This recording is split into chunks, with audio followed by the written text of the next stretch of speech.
Assalamualaikum warahmatullahi wabarakatuh.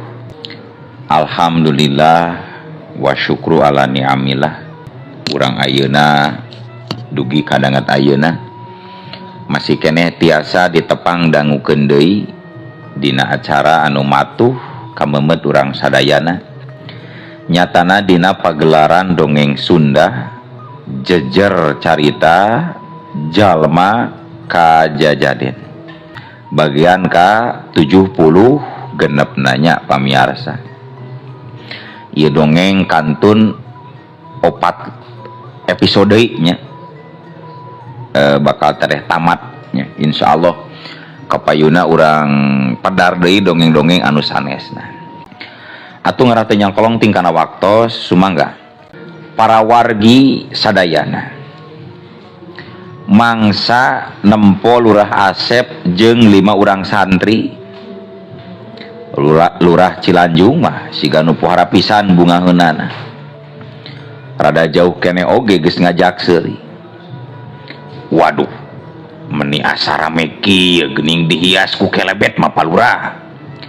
Ceuk Lurah Asep mangsa geus aya di hareupeun Lurah Cilanjung. Kituna teh bari nempoan sabaraha kelebet anu geus mimiti tancap-tancapkeun. Pan ngahaja Pak, ulah kapalang ngareuah-reuah. Palatran panggung oge bade dikelebetan sadayana ieu teh ngarah langkung pantes Pak. Tembal Lurah Cilanjung, kituna teh ditungtungan ku ngajak seuri ka 5 urang santri. Atuh kedah seueur panginten. Sabaraheun tah kinten-kintena Pasidi. Nah make naroskeun sabaraheun sagarupa geuning Pak Asep. Atuh ieu mah etang-etang wujud kabingah abi we jeung warga Cilanjung. Dari ngarojong ku wujud artos mah warga Cilanjung teu tariasaeun Pak Asep. Waduh, hatur nuhun pisan atuh pami kitu mah Pak Sidi. Punten we dikantun heula nya nuju aya badan tenkeun ieu teh sareng Kang Husna. Mangga atuh pami kitu mangga.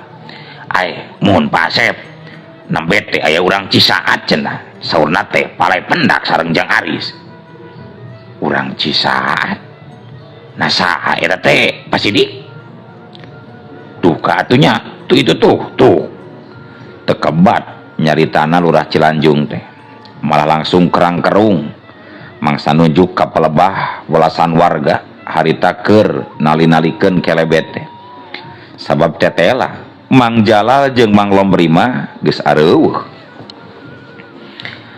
Lurah Asep jeung 5 urang santri tibang kurang kerung be nempo pamola Lurah Cilanjung anu samodel kitu teh. Kang Acun, kadi heula sakedeung Kang Acun. Jorwokna Lurah Cilanjung anu ngaran Pasidi. Kituna teh bari gugupay ka saurang lalaki anu ngaran Mang Acun. Lalaki anu disebut Mang Acun teh gura-giru we nyamperkeun ka Lurah Cilanjung. Ke ari urang Cisaat anu harayangeun pangi jeung Jang Aris teh anu duaan kamarana Mang? Tanya Lurah Cilanjung sanggeusna Kang Acun aya di hareupeunana. Batan langsung nembalan mah Kang Acun malah luak lieu keula siga aya anu keur diteangan. Kamananya? Da nembe mah araya. Gerendana Kang Acun satengah tumanya ka dirina sorangan. Kituna teh dibarengan ku garo-garo teu ateu sagala. Saha jenenganna apa Lurah? Jang Yuda nyelengkeung ngalungkeun pananya. Duh poho Bapak oge teu kungsi nanyakeun heula ngaranna eta teh Jang. Moal kitu ari mata-mata Pak Akas mah nya. Sangkan Jang Ahmad mah nepi ka palebah dinya. Bisa jadi. Aduh, kudu sagancangna bebeja ka Kang Aris atuh ieu mah. Nya euy, kudu bebeja ka Jang Aris. Bisa rek ngacaukeun acara hajatan. 5 santri jadi pating kecewis sarta silih leret jeung pada batur. Ke mata-mata Pak Akas camat. Lurah Cilanjung mah nepi kurang kerung. Duh panjang carios na Pasidik sanes waktos we ku abdi dicarioskeun nya ngeunaan Pakas mah ayeuna mah abdi bade saenggal na ieu teh Panglajang Aris cek Lurah Asep.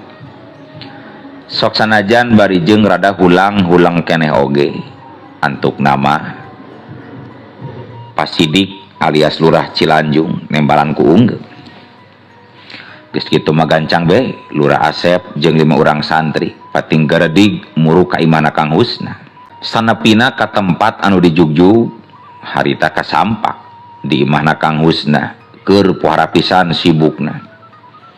Welasan ibu-ibu keur pakpik-pek ngurus olahan di buruan. Nepi ka aya 5 gundukna nyieun hawu dadakan oge. Haseup tina mangrupaning olahan pating hiliwir ngeleketek kana irung.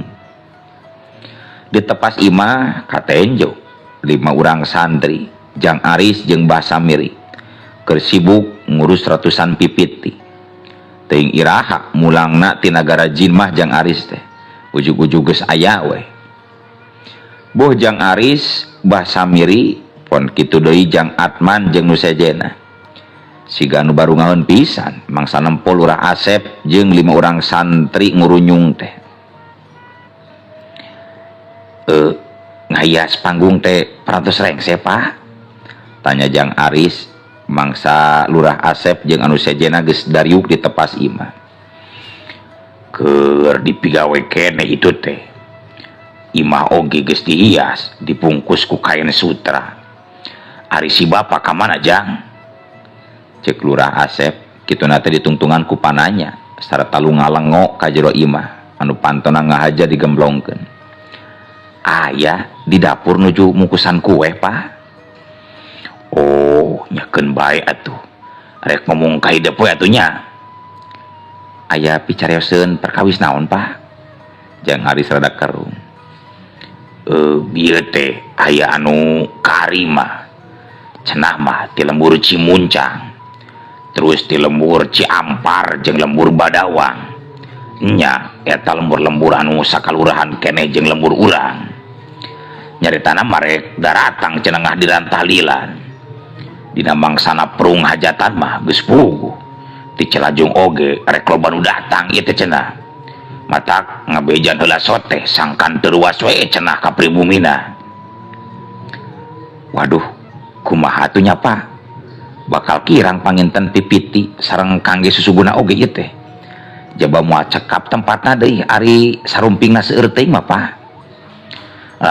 Perkara pipiti jeung susugu mah teu kudu mikiran Jang. Da inohong ti unggal lembur oge rek marawa cenah. Hayang milu ngariung we cenah. Pajar teh sangkan leuwih barokah. Ngadenge calon mitohana nyatana Lurah Asep anu samodel kitu. Ngadenge caritaan calon mitohana Jang Aris alias Lurah Asep anu samodel kitu. Mbah Samiri, Jang Atman jeung anu sejena oge nepi ka pating poloho. Teras ari perkawis tempatna kumahanya ieu Pak? Nya eta beungpeung aya keneh waktu. Nya urang ngararata heula palataran gigireun imah we. Urang ngampar saaya-aya. Anu penting mah bisa ngariung. Dapir aku ari kudu ngaulah-ulah atawa ngahalang-halang kanu harayang milu ngadoakeun mah Jang. Sajabana teh eta da moal daratang kabeh deui. Paling oge anu geus karotna wungkul we. Salaku wakil ti setiap lembur anu kawengku ku Kalurahan Jatilinduh. Pak. Kadi sakada Pak, kadi sakada Pak. Jang Aris malah gura-giru ngajorowok nyalukan Kang Husna sareng sena Lurah Asep nyarita kitu teh. Teu lila antarana Kang Husna ngurunyung siga nu bungaeun pisan mangsa ditepas imah geus nyampak calon besana. Duh, tos lami Pak? Tanya Kang Husna ka calon besana. Karek ge pisan ieu teh. Puguh oge aya bada mikeuneun ieu teh. Perkawis naon? Tanya Kang Husna sageusna diuk heula. Teu dingkengke deui barabat we. Lurah Asep nepikeun deui caritaan anu geus diomongkeun ka Jang Aris. Kang Husna oge nepi ka pohara ngacenghokna mangsa ngaregepkeun omongan Lurah Asep samodel kitu teh. Waduh, kada saenggalna atuh ari kitu mah. Nya, minta bantuan we ka tetangga. Keun ari perkara buruhanana mah gampang eta teh Kang Husna. Muhun atuh Pak. Abdi bade ngawatosan heula tetangga atuh nya. Wios ku Aris wae Pak. Celengkeungna Jang Aris. Keun bae sina ku si bapa wae Riz. Aya kene tepikeuneun ka hidup ieu teh bapa teh. Cek Lurah Asep gancang nempas. Sok sanajan bari jeung katembongna rada kurang kerung, tapi teu kungsi tatanya heula Kang Husna oge. Mangsa calon besana ngomong kitu teh. Sanggeus amitan mah gura-giru bae Kang Husna ninggalkeun riungan. Sejaminang saraya ka sabaraha urang tatanggana pikeun beberes palataran. Aya dugikeun perkawis naon Pak? Tanya Jang Aris bari neuteup ka calon mitohan. Barabat we Lurah Asep nepikeun wangkongan jeung Lurah Cilanjung mangsa paamprok di jalan jeung dua urang jalma teh utusan ti Cisaat. Lain naon matak ditepikeun sote bisi nyawe yen eta dua laki teh telik sandi atawa mata-mata paakas anu hayang ngacaukeun acara hajatan ujang. Sakumasang Kanjang Yuda jeung nu sejena kitu ta Jang. Lurah Asep mungkas caritana. Sareng sena Lurah Asep carita teh ari Jang Aris Mbah Samiri jeung anu sejena mah malah silih reret dibarengan ku kurang kerung. Awon sangka mah memang dipahing Jang Aris. Nanging daya lepatna ari curiga mah supados urang langkung sayaga hati-hati tur iatna. Cek Mbah Samiri. Leres pisan Bah, leres eta teh. Curiga mah kudu ngan ari goreng sangka mah ulahnya Bah. Lurah Asep langsung ngabenerkeun kana caritan Mbah Samiri. Wangkongan antara Lurah Asep, Jang Aris jeung 10 urang santri lumangsung kalayan pohara pisan uplekna. Tapi teu bisa lila da keburu pating kurunyung walasan warga anu marawa pakakas sarupaning pacul parang bedog jeung sajabana deui.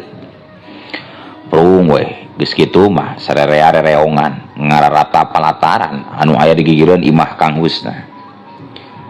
Jauh pisan tina panyangka antuk nama puluhan warga anu sajena oge pating kurunyung milu mantuan padahal mah teu kungsi dititah jeung dipentah. Gancangna carita caturkeun wanci sorena mangsa puluhan warga keur sibuk di palataran anu aya di gigireun imah Kang Husna. Harita ngurunyung abringan jalma anu kabeh oge maranggul karung. Lobaan aya kana salawe urangna. Tetela geuning eta abringan teh tayalian kulawargana Jang Didin jeung dulur-dulurna sarta sabaraha urang warga anu tayohna milu marantuan mangmawakeun babawaan. Jang Aris jeung indung bapana oge gancang bae ngabagiakeun kanu anyar datang. Waduh, syukur pisan atuh. Nyen pipitina oge meuni loba geuning maneh mah Din. Laina naon matak bunga teh ti lembur sejen oge cenah rek ngahadiran tahlilan. Urang oge nepi ka ruas basa menang beja ti palurah teh Din. Jang Aris siga nu bunga pisan mangsa Jang Didin ngabejakeun jumlah pipiti anu dibawana teh. Kolot urang mah geus menang beja basa memeh balajana oge. Matak nyayagikeun pipiti teh nepi ka sakitu lobana oge Riz. Lain ngabejaan ka urang atuh maneh mah Din. Ah, rek kabejaan kumaha? Pan urang mati kamari oge cicing di dieu. Samulangna ka imah oge teu bisa gudag gidig da poara pisan sibukna. Ujug-ujug geus namru we tapi piti. Heuh ketang ari kitu namanya. Geus kitu mah gancang bae Jang Aris jeung Jang Didin marantuan deui memeres palataran di gigireun imahna Kang Husna. Anu moal lila deui oge geus arek rengse. Waktu teu karasa nyerelekna. Caturkeun wanci peutingna saluyu pisan jeung caritaan anu geus ditepikeun ku Lurah Asep nyawe sanggeusna sarolat isya teh ka imah Kang Husna pating purudul warga ti unggal lembur anu masih keneh sakalurahan jeung lembur Jatilindu nepi ka pagelak-gelak mata kese anu rek ngaliwat buruan jeung palataran gigireun imah oge caang ku cahya obor anu naranceb nepi ka ngaratusna.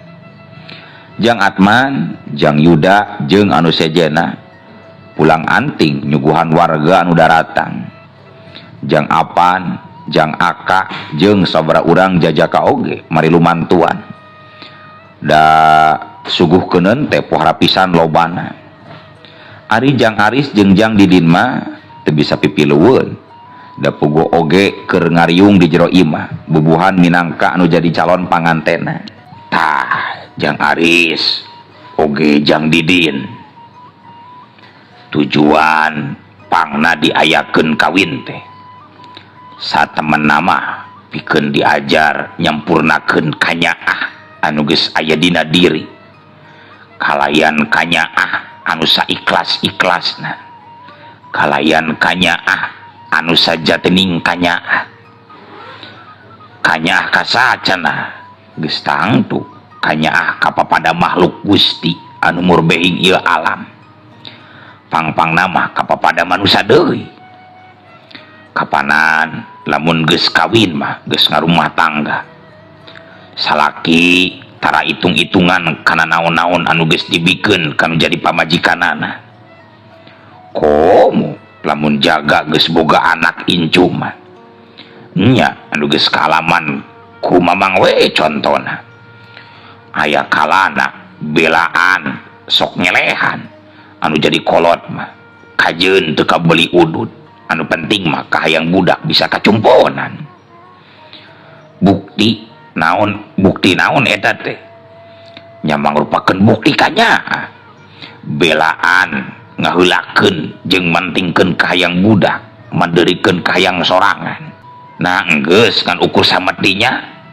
henteu justru di rumah tangga mah ibarat tempat diajarna wungkul sangkan mampu ngarasakeun kanyaah anu sabenerna tah saumpama geus nyaho tur geus bisa ngarasakeun kanyaah anu sabenerna dina sajeroning ngalaki rabi mangka kaunggal makhluk Gusti oge sakuduna mah bisa kitu bisa mikanyaah sakumaha mikanyahna ka anak jeung ka pamajikan leuwih dituna deui bisa mikanyah batur teh kudu siga mikanyah ka diri sorangan sing daek tutulung kanu butuh tatalang kanu susah nya kur bisa ngomongna we wungkul mamang oge dari dina prak-prakana mah memang hese ieu mah sakadar nepikeun deui pamanggihna jalma-jalma nu geus ngalarti we susuganan gitu aya mangpaat napikeun urang sarerea ceuk saurang lalaki anu geus kawilang aya umuran anu tayohna mah kapetok jadi ustad di eta pilemburan estuning pertentang pisan mangsa biantara dina bubuka acara tahlilan teh Jang Aris Jang Didin Kang Husna jeung sakur warga anu keur ngariung di dinya arunggut-unggutan ngaregepkeun kalayan saregep pisan sarengsena biantara bubuka prung we acara tahlilan teh dimimitian lumangsungna tahlilan enggoni ngadoakeun dua sobat anu dina poe isukan rek karawin babarengan tahlilan lumangsung kalayan lancar sararea katembongna siga nu barungah pisan komo mangsa bubaran tahlilanana di bahanan pipiti nepi ka 2 sewang bunga detetela geuning pipiti anu dibawa ku inohong ti unggal lembur oge pohara pisan lobana sabangsaning kukoehan oge nepi ka teu syirikna dijajal minuhan jingjingan sanggeus balubar anu tahlilan Jang Aris Lurah Asep kulawarga Jang Didin jeung anu sejena uplak be ngawarangkong pangpang nama ngabadami ke naon-naon anu rek dilakonan dina poe isukan. Pantau mah blung-blong kene da bubuhan 10 urang santri ngadon ngariung di tepas imah ngadon ngarobrol jeung ngaropi. Bersat kilekep mangsa keur anteng ngawangkong teh teuing ti mana datangna harita ujug-ujug aya nu ngablesat sarta lempeng pisan ngarah pisan kana palebah tarangna Jang Aris. Untung Jang Aris serikat kaburu nyingcet sarta sakilat newak anu cikeun ngablesat.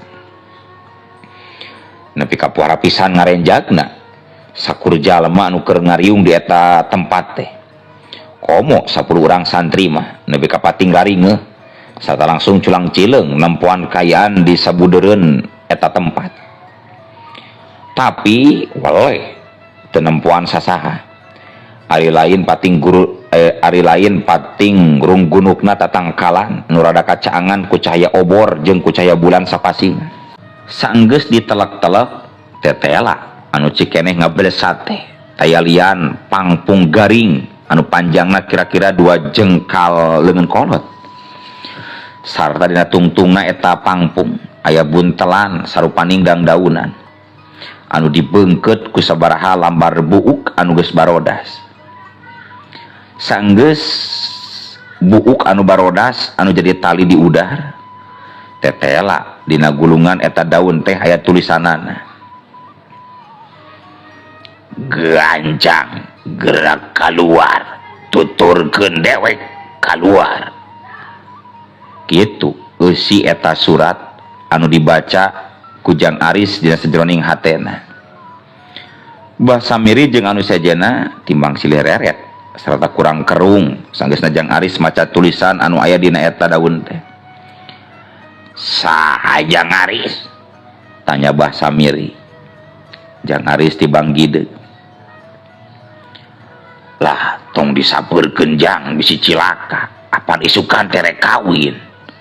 Lurah Asep siga anu salempangeun pisan. Langkung sae diladenan we Pak supados pugu jalmina. Bisi cilaka ieu Aris.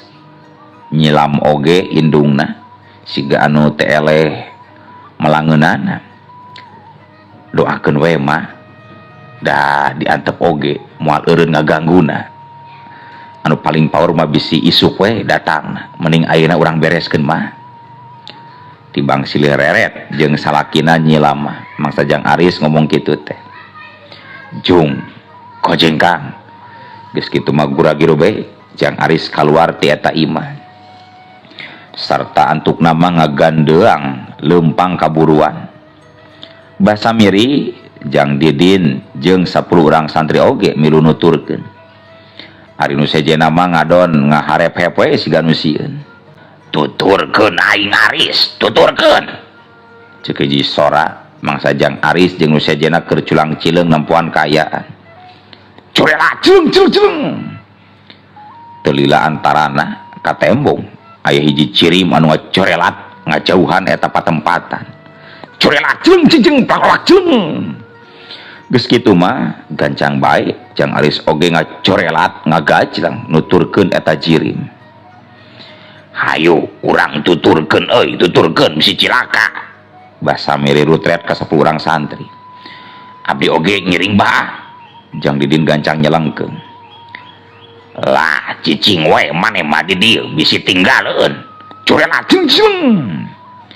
Sanggeus ngomong kitu teh langsung bae Mbah Samiri mah ngacorelat dituturkeun ku Jang Yuda jeung ku nu sejena. Ari Jang Didin mah tibang ngajanteng bae da pugu oge teu bisa ari ngacorelat siga kitu mah. Sesa Purnama lumayan ngemprai nyaangan walasan jirim anu harita keur jojorelatan. Sarta beuki lila beuki asup ngangsrod ka wewengkon pileuweungan. Corelat jeung tap corelat jeung celek. Antuk nama jirim jalma anu dituturkeun ku Jang Aris saparakanca ajeg pancuh kukuh di hiji tegalan anu aya di pileuweungan anu lumayan lega. Tetela geuning eta jirim jalma teh tayalian tibah damar. Jang Aris Mbah Samiri jeung 10 urang santri ngajajar pating jaragah nareuteup ka cirim aki-aki anu kira-kira jarak 10 depak di tempat nangtungna. Tapi nalika keur kitu na atuh eueuh waktosna kabujeng seep. Assalamualaikum warahmatullahi wabarakatuh.